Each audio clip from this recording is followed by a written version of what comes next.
Je n'avais rien fait d'autre que lever les yeux. C'était un geste minuscule, le genre de mouvement qu'on ne revendique pas, qu'on ne raconte pas, un réflexe de vivant, à peine. Pourtant, dans la seconde qui suivit, l'air changea de densité, comme si quelqu'un avait remplacé la lumière par une matière plus lourde. Le café vibrait d'un brouhaha tranquille, tasses qui s'entrechoquaient, cuillères qui faisaient ce petit son d'argent contre la porcelaine, rires contenus dans des gorges pressées.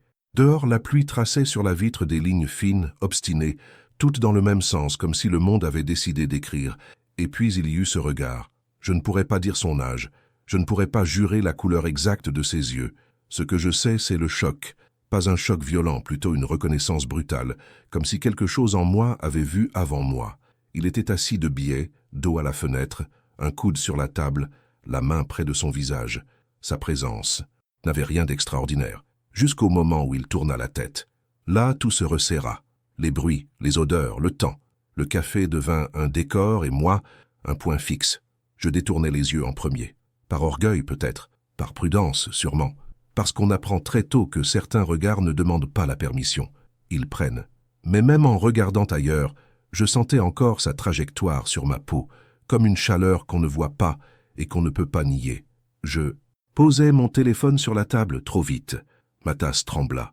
Le café forma une petite vague noire au bord et je retins ma respiration, bêtement, comme si une goutte renversée pouvait révéler quelque chose. La serveuse passa, odeur de savon et de pain chaud, et je m'accrochai à ce détail, le pain chaud, comme on s'accroche à une preuve que tout est normal. Sauf que non, je ne venais jamais ici à cette heure-là. J'avais changé mes habitudes depuis des mois. Je prenais d'autres rues, d'autres stations, d'autres horaires. C'était devenu une discipline. Éviter ce qui pouvait me rappeler, éviter ce qui pouvait me ramener. Et pourtant j'étais là, exactement là, à regarder le monde comme si je n'avais jamais fui. La première micro-virevolte fut ridicule. Je crus reconnaître une écharpe rouge posée négligemment sur le dossier de sa chaise, rouge profond, presque sombre, le genre de rouge qui n'a pas l'air d'une couleur, mais d'une histoire. Mon ventre se serra, sans explication. Je ne portais plus de rouge depuis longtemps. C'était une règle silencieuse, un pacte avec moi-même. Le rouge appelait des souvenirs qui brûlaient trop vite, et lui avait ce rouge-là, juste là, comme un fil tendu entre son monde et le mien. Je fixais l'écharpe au lieu de fixer son visage. C'était plus facile. Un objet ne vous rend pas votre passé dans les yeux. Mais mon corps, lui, se souvenait. Il se souvenait de la laine humide sur une peau froide. Il se souvenait de la façon dont une écharpe pouvait être un refuge, puis une corde. Il se souvenait d'un quai, d'une dispute chuchotée, de la vapeur qui sortait des bouches en hiver, et d'une phrase qu'on n'avait jamais terminée. Je tournais la cuillère dans ma tasse pour faire semblant. Le tintement régulier me calmait comme un métronome. Pourtant, au fond, une autre musique se mettait en place, celle de l'attente, parce que j'avais compris quelque chose d'affreux. Ce regard n'était pas un hasard. Il avait la précision des pays, choses qui reviennent. Je ris une fois sans humour et je baissai la tête. Dans le reflet de la vitre, je vis mon propre visage superposé à la rue. Mes traits semblaient étrangers, comme si je portais un masque trop fin, et dans ce reflet, une fissure minuscule traversait le verre, une vieille fêlure que je n'avais jamais remarquée, mais qui découpait l'image en deux. La ville d'un côté, moi de l'autre.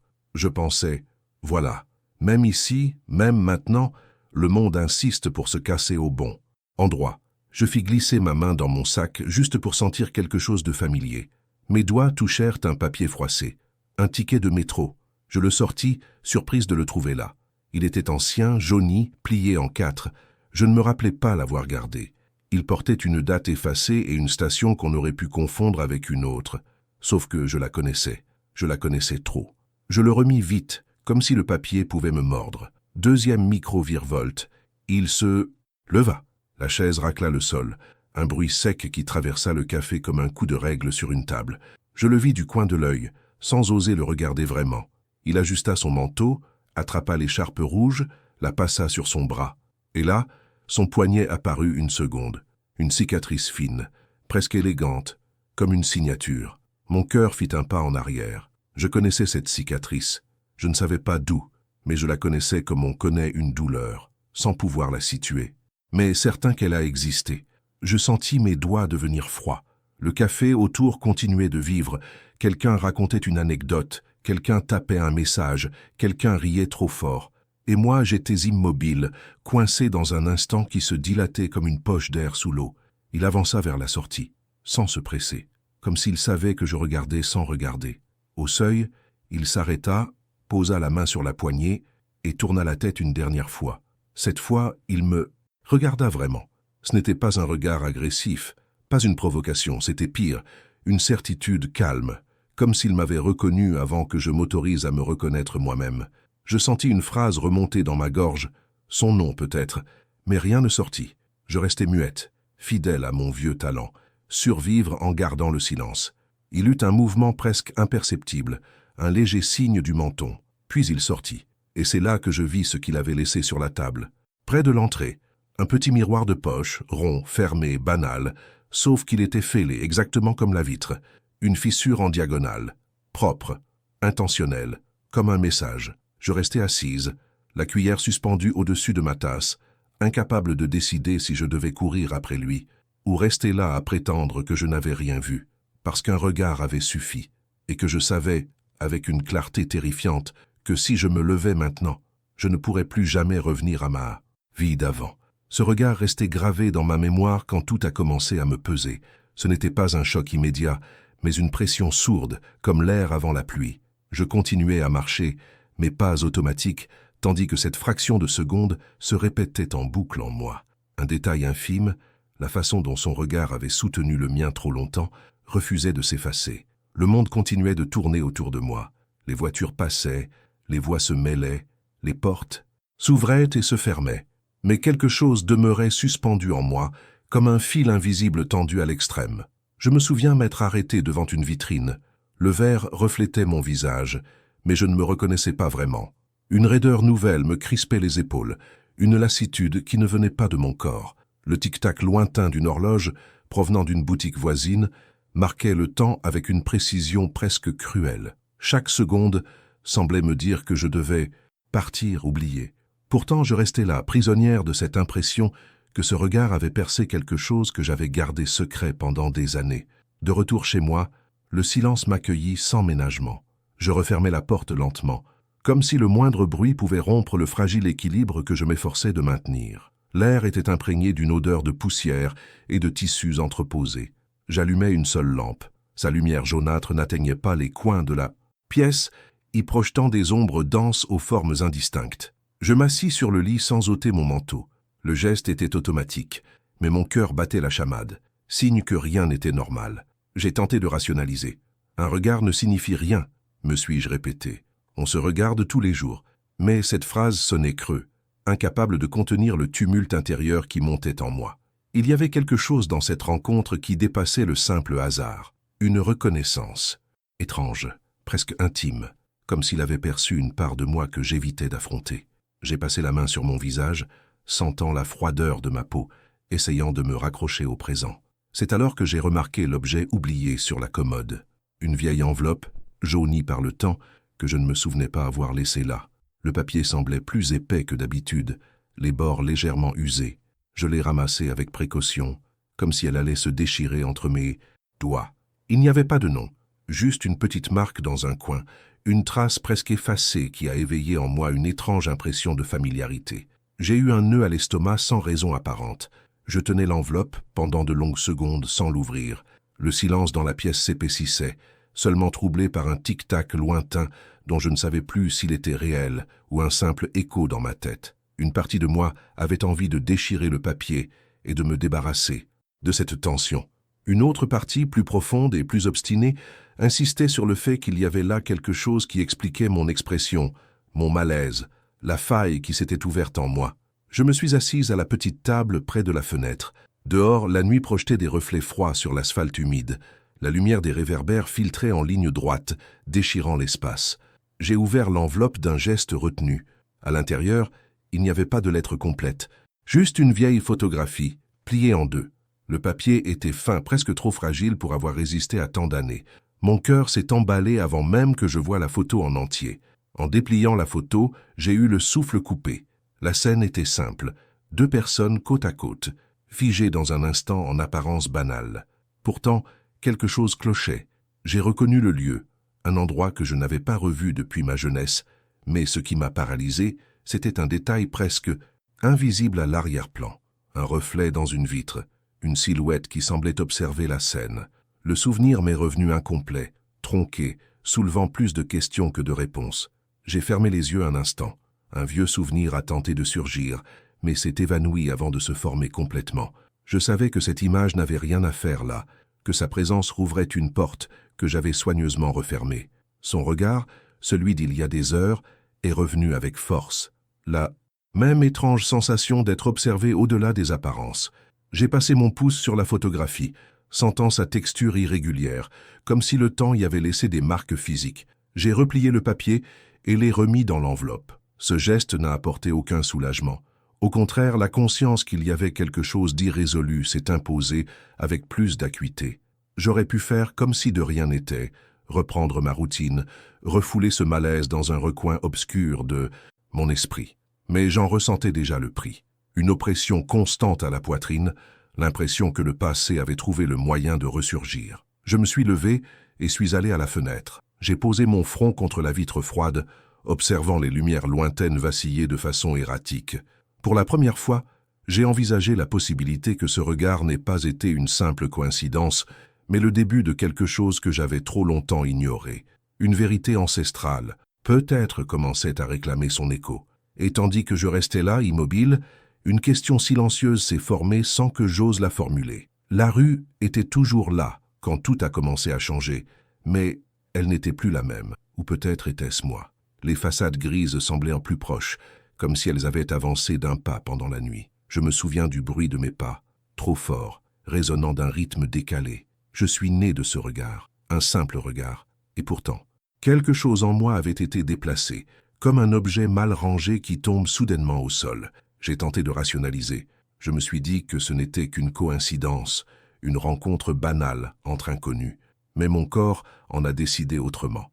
J'avais les mains froides, même dans les poches de mon manteau. J'avais la poitrine serrée. J'éprouvais cette sensation désagréable, difficile à nommer, quand l'intuition murmure quelque chose que la raison refuse d'entendre. Je connaissais déjà ce murmure. Des années auparavant, il s'était déjà manifesté ainsi, discret, insistant, avant une décision qui allait tout changer. Je suis entré dans un café pour échapper au vent, ou peut-être pour m'échapper moi-même. La vitre embuée de la vitrine reflétait une image imparfaite de mon visage. J'ai jeté un coup d'œil trop rapide, comme si j'avais peur de me reconnaître.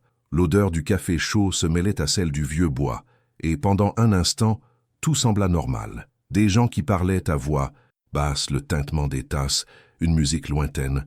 Mais soudain, sans prévenir, l'image de ce regard est revenue, non pas comme un souvenir, mais comme une présence. Elle était là, assise devant moi, même avec la chaise vide. C'est à cet instant précis que tout s'est éclairé, et s'est brisé simultanément. J'avais déjà vu ce regard, pas hier, pas récemment, bien avant, dans un contexte totalement différent, enfoui sous des couches de silence et de choix non faits. La prise de conscience ne fut pas nette, elle apparut comme une ombre. Un doute qui, tout en résolvant une vieille question, en soulève une autre, plus vaste, plus dangereuse.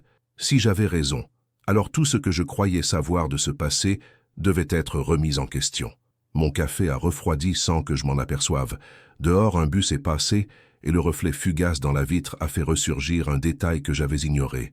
Un geste, presque imperceptible, la façon dont il avait légèrement incliné la tête, comme s'il allait dire quelque chose, et s'était ravisé au dernier moment.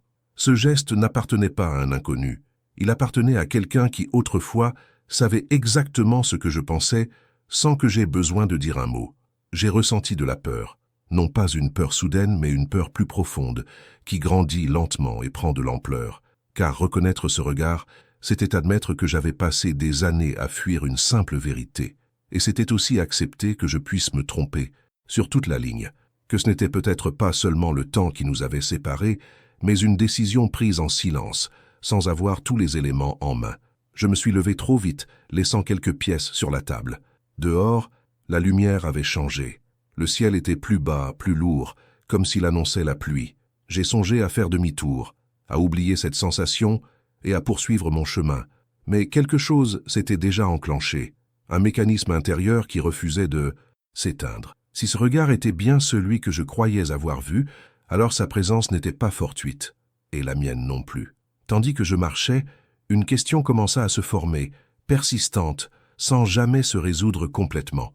Ce n'était plus « qui était-il ?», mais « pourquoi maintenant ?» Et cette question, encore inachevée, se mit à m'accompagner comme un second pas, s'accrochant au mien, au même rythme. La lumière ne venait plus de l'extérieur, elle venait de l'intérieur, et c'était le plus troublant. Je m'en suis rendu compte en constatant que je n'allumais plus aucune lumière en entrant. L'appartement restait plongé dans une pénombre bleutée, suffisante pour distinguer les formes, mais insuffisante pour apaiser. C'était comme si le lieu avait appris à respirer avec moi, à anticiper mes gestes, à se taire quand je me taisais. Le temps semblait comprimé à l'intérieur. L'horloge murale continuait de tic-taquer, mais le son avait changé. Ce n'était plus un tic-tac régulier.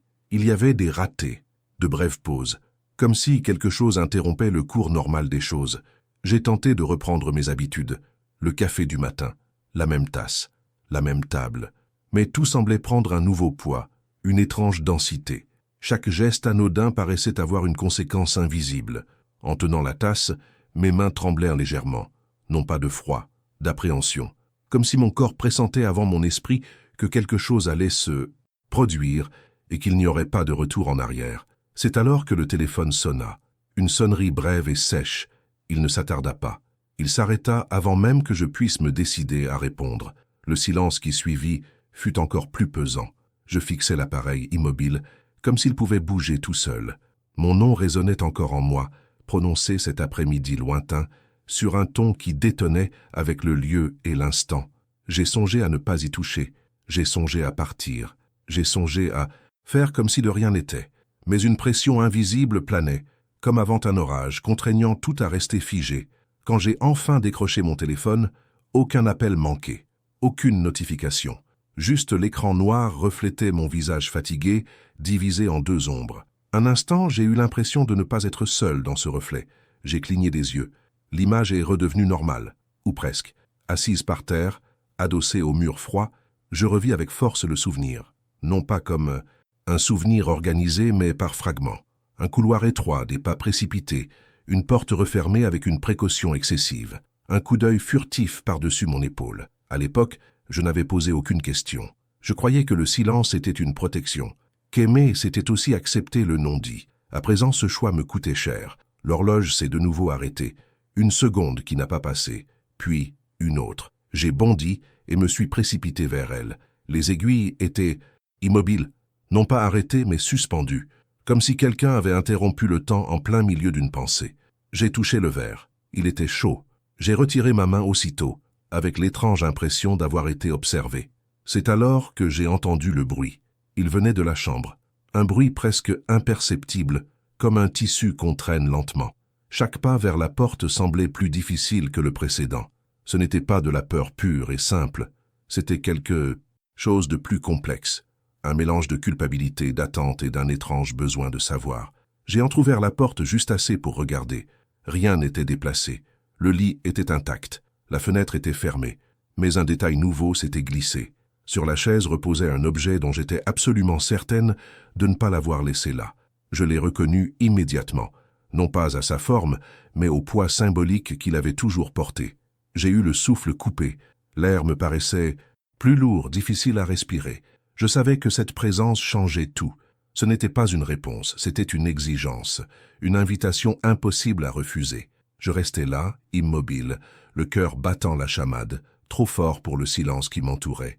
Et pour la première fois depuis le début, je compris qu'il ne s'agissait plus de se souvenir ou d'oublier. Il s'agissait de choisir, même en sachant que chaque choix, à partir de cet instant, aurait un prix irréparable. La lumière ne venait plus de l'extérieur. C'était une clarté blafarde accrochée au mur, comme si la maison avait appris à respirer d'elle-même après tout ce qui s'était passé.